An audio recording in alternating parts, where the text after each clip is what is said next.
Hoje vamos falar sobre a lei de Deus, como amar e temer a Deus, que são duas coisas diferentes, e qual o segredo do sucesso para conseguir fazer isso e as dificuldades que os fiéis que obedecem a Deus enfrentam aqui na Terra e outras coisas.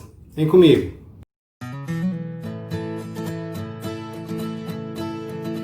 Olá, irmãos e irmãs, eu sou Sami Paiva e aqui estamos no canal Farol 7 mais uma vez. E o tema de hoje é a lei como professor. O verso em destaque da Bíblia a gente encontra lá em Deuteronômio 6, versículo 5, que fala assim: Amarás, pois, o Senhor teu Deus de todo o teu coração, de toda a tua alma e de toda a tua força. Amém? O apóstolo Paulo nos adverte a não sermos legalistas, ou seja, obedecer à lei de Deus para ser salvo.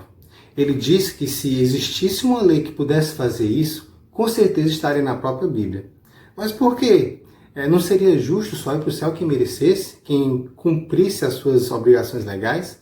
Seria justo sim. Acontece que pertencemos a uma raça que perdeu esse merecimento quando escolheu não obedecer à lei de Deus. Vimos isso na lição 1 desse trimestre. Eu vou deixar um link aqui na descrição para você conferir depois, ok? Por isso que só somos salvos quando temos fé naquele que é o único que possui esse merecimento e ofereceu a nós por amor. Quem é? Isso mesmo, Jesus. Só Jesus salva. Então, se a lei não pode nos salvar, para que ela serve? Qual a função dela? Nesse vídeo, vamos ver que a lei não salva, mas ela nos conduz a Jesus, em uma vida de sincronia com graça, fé e obediência. E cá entre nós, qualquer coisa que conduz a Jesus deve ser respeitada, não é não? Moisés recebeu a lei de Deus direto das mãos de Deus. E a maior parte de sua vida ele dedicou a ensinar essa lei ao povo de Deus, que somos nós. Mas o maior objetivo, além do povo aprender e praticar essa lei, era fazer o povo amar e temer a Deus através dela. Conhecer a lei é uma coisa, amá-la é outra coisa. E amar e temer o Senhor através dela é outra coisa. Amar e temer a Deus através de sua lei é reconhecer que Ele estabeleceu essa lei para o nosso bem, para que possamos nos desviar do caminho da morte, para que andemos no caminho da vida e esse caminho nos levará à eternidade. É reverenciar e respeitar as decisões e promessas divinas. Quando lemos Romanos 3, de 19 a 23, vemos que ninguém pode ser salvo só cumprindo a lei, pois, como eu já falei lá no começo, somos pecadores e carecemos dos méritos de Jesus. Mas através dela, vemos o pleno conhecimento do pecado. Eu só sei que é errado roubar porque lá tem, não roubarás.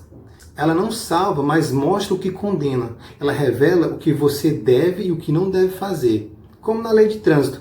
Você não pode ultrapassar sinal vermelho, você não pode estacionar em determinadas vagas de estacionamento, você não pode andar a 70 km por hora numa via de 60 km por hora, senão você leva multa. E a lei promove a ordem. Imagine se você andar no trânsito aqui do Brasil sem a lei de trânsito, seria a imagem do caos. E ela foi escrita em uma linguagem para que qualquer criança possa entender. Não precisa ser nenhum erudito ou ter um doutorado para entender a lei de Deus. A lei de Deus é como se fosse um espelho. O espelho te indica o que está errado com a sua imagem. Ela não te deixa bonito, não. É você que vê o que está feio e depois corrige até ficar bonito. Assim é a lei de Deus. Ela te indica o caminho certo. Ser bem-sucedido para o mundo e para Deus é um pouco diferente. Enquanto que para o mundo você precisa ser ousado, ser criativo, falar em público, ser empreendedor, para Deus você tem que ser obediente. A obediência significa sucesso para Deus. Você está investindo em ser um filho do mundo ou ser um filho de Deus? Eu sou um filho de Deus. Quando lemos Apocalipse 12, versículo 17 e capítulo 14, versículo 12, vemos que os filhos de Deus são os que obedecem seus mandamentos. Mas você pode dizer, Sami, eu não mato, nem roubo, mas de vez em quando eu desonro meus pais, ó. Só que em Tiago 2, do versículo de 10 ao 12, diz que se você deixar de guardar um desses mandamentos, você está deixando de guardar todos eles. Você já viu em alguma nação alguém escolher qual lei vai ser isenta? Eu não quero pagar imposto não, ó. Ó, eu vou levar essa mercadoria aqui, mas eu não vou pagar não, tá bom? Não quero pagar não. Viu? Isso não existe.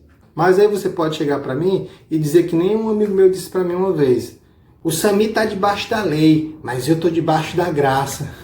Mas aí quando você lê Romanos 1, verso 5, ou então Romanos 16, verso 26, você vê que foi salvo pela graça para a obediência. Gente, esse para aí não é o verbo parar não, é a preposição para, ok? Você não consegue o direito de andar com Cristo só por obedecer à lei. Não, você só consegue obedecer à lei de Deus, se andar com Cristo. Ou seja, você não obedece para ser salvo, mas quando você está no caminho da salvação, o dono da salvação, que é Jesus Cristo, te dá forças para você obedecer. Entendeu?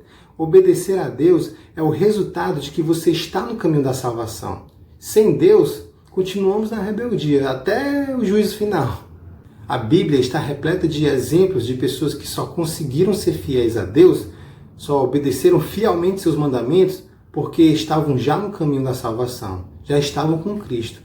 No exemplo de Cedraque, Mesaque e Abednego, a grande fornalha, lá em Daniel 3, que mesmo diante da morte preferiram obedecer a Deus, vemos o exemplo perfeito de quem conseguiu ser fiel a Deus por estar com Jesus. Mas, irmãos, eu não vou mentir para vocês e dizer que todo aquele que obedece à lei de Deus fica livre do sofrimento. Não. Vivemos num mundo dominado pelo nosso inimigo e estamos aqui em missão de resgate. Imagine você se infiltrar num território inimigo e resgatar o seu irmão que está preso lá como refém.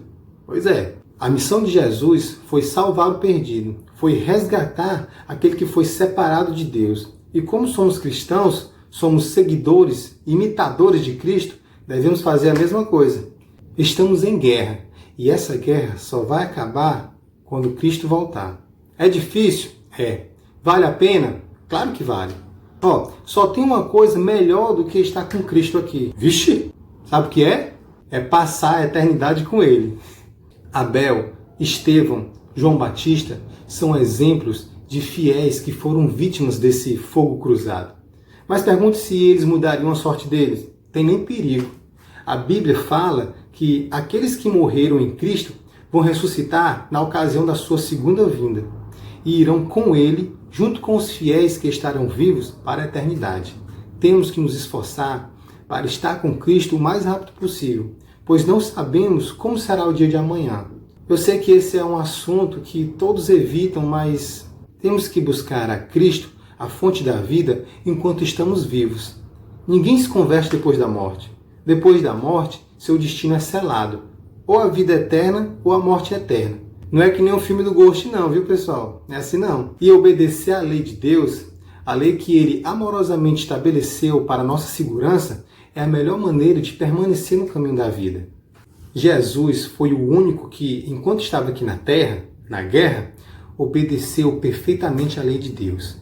Por isso que, quando Ele morreu, a morte não teve poder sobre Ele. E Ele ressuscitou. E esse mérito que somente Ele conseguiu, Ele oferece a todos aqueles que têm fé nele. Você ama Jesus? Se você o ama, a Bíblia tem vários versículos para você. Mas eu vou ler apenas 2, ok? O primeiro é João 14, versículo 21, que diz assim: aquele que tem os mandamentos e os guarda, esse é o que me ama. E aquele que me ama será amado de meu Pai. E eu o amarei e me manifestarei a ele. O outro é 1 João 3, versículo 24. Fala assim: quem guarda os meus mandamentos, em Deus permanece, e Deus nele. E nisto conhecemos que ele permanece em nós, pelo Espírito que nos tem dado. Amém? Do mesmo jeito que a lei de Deus, que o próprio Deus deu através de Moisés, serviu de testemunho contra o antigo Israel, para que eles andassem nos caminhos de Deus, é o modelo de Jesus no Novo Testamento. Em vez de termos apenas um conjunto de regras, agora temos também o exemplo de Jesus. Jesus não mudou e nem aboliu a lei, como muitos dizem. Ele veio mostrar o real sentido dela, que tinha sido distorcido pelos líderes religiosos de seu tempo. A lei de Deus é o caráter do próprio Deus, e Jesus é como se fosse a personificação dessa lei em ação, a lei na prática. Para você que entende um pouco de programação, a lei é a lógica do programa, o algoritmo. O programa funciona perfeitamente porque ele obedece à lei que o programador fez para ele. Quando acontece um bug, é porque a lei daquele programa foi violada. Do mesmo jeito é o nosso corpo. Todas as nossas células cumprem perfeitamente a função para a qual foram criadas. E você sabe o que acontece quando uma dessas células não cumpre a lei a qual foi designada? Câncer. Para encerrar, irmãos, eu queria deixar algumas perguntas para você refletir. Você sabe quem foi o primeiro bug? Quem foi o primeiro câncer? O primeiro a desobedecer à lei santa de Deus? Lúcifer. E é por influência dele que todos os humanos passaram a pecar. E pecado é a transgressão da lei. Ele é que deu início à rebeldia, revolta, vingança, violência, exaltação própria, tudo que é de ruim. Outra coisa, você acha que no céu vai ser um caos? Cada um vai fazer o que quer? Ou será que todos vão obedecer à lei de Deus, o governo de Deus? No céu vai ser uma eterna paz ou uma eterna guerra? O que promove a paz e a ordem? Seguir uma lei ou estabelecer uma anarquia?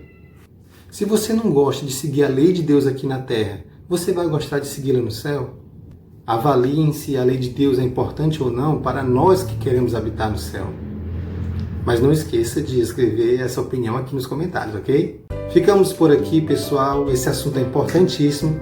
E mais uma vez, dá um like, compartilha. Se ficou com dúvida, escreve aí nos comentários e a gente resolve. Então, até a próxima semana e fiquem com Deus.